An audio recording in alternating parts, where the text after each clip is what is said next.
Hi mga kaistorya! Ako si Kuya Ronald, ang tour guide ninyo sa kakaibang adventure ng kasaysayan. Nagbuburi rin ba kayong makinig ng history? Ako rin! Kaya naman, tutulungan ko kayong mapadali at mag-grasp natin ang lesson natin today. Kaya tara, samahan niyo akong maglayag papunta sa kwentong The Raiders of the Sulu Sea. In the 18th century, may mga taong nakatira sa tabi ng dagat ng Pilipinas. They love fishing, sailing, and watching waves. Pero hindi laging peaceful ang buhay nila. Kasi anytime, pwedeng lumitaw ang mga ilanon. Ilanon? Ano yun, Kuya Ronald? Ilanon is a group of fierce sea warriors known as the Raiders of the Sulu Sea. These raiders were fast, fearless, and strong. They sailed in large ships and carried sharps and shiny swords. Gusto nilang ipagtanggol ang kanilang mga tahanan laban sa mga Spanish soldiers na gustong sakupin ang kanilang lupain.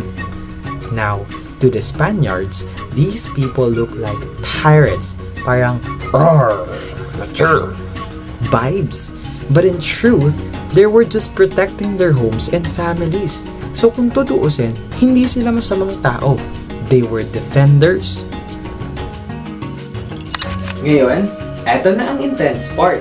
On December 8, 1720, naganap ang Battle of Fort Pillar sa Zamboanga. Sa loob ng fort, mayroong 60 na raang Spanish soldiers. Pero guess what? Sa dagat, mayroong namataang paparating na around 3,000 raiders led by Raja Dalasi from Maguindanao with the help from the Sulu Sultanate. Grabe, parang Avengers Assemble ang atake, pero sa dagat. The battle was chaotic. Loud canyons, smoke everywhere, and brave raiders charging toward the fort. The ground shook, and the air was filled with fire and shouting. Pero kahit kulang sila sa baril, hindi sila umatras. They fought for their freedom, for their families, and for their homeland. Some climbed the high walls of Fort Pillar. Others fought from below.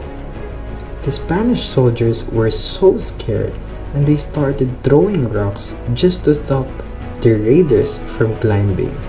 Imagine that, from canyons to bato mode. In the end, the raiders couldn't break into the fort. It was too strong. Pero alam nyo, kahit hindi sila nanalo, pinakita nila ang tapang ng mga Pilipino militar. They weren't just pirates. They were warriors fighting for freedom and control of their seas. The Spaniards called them Moros, but in truth, they were Filipinos from Sulu, Maguindanao, and nearby islands, united to protect their way of life. They fought not for gold or glory, but for hope.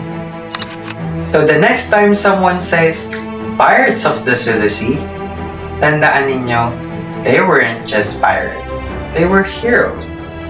Sila ang mga mandirigmang Pilipino na lumaban para sa kalayaan, para sa pamilya, at para sa bayan. Yan ang kwento ng Raiders of the Sulu Sea. Ako si Kuya Ronald, ang tour guide ninyo sa kakaibang adventure ng history. Kita-kits ulit sa mga susunod na paglalakbay sa kasaysayan. Bye mga kaistorya!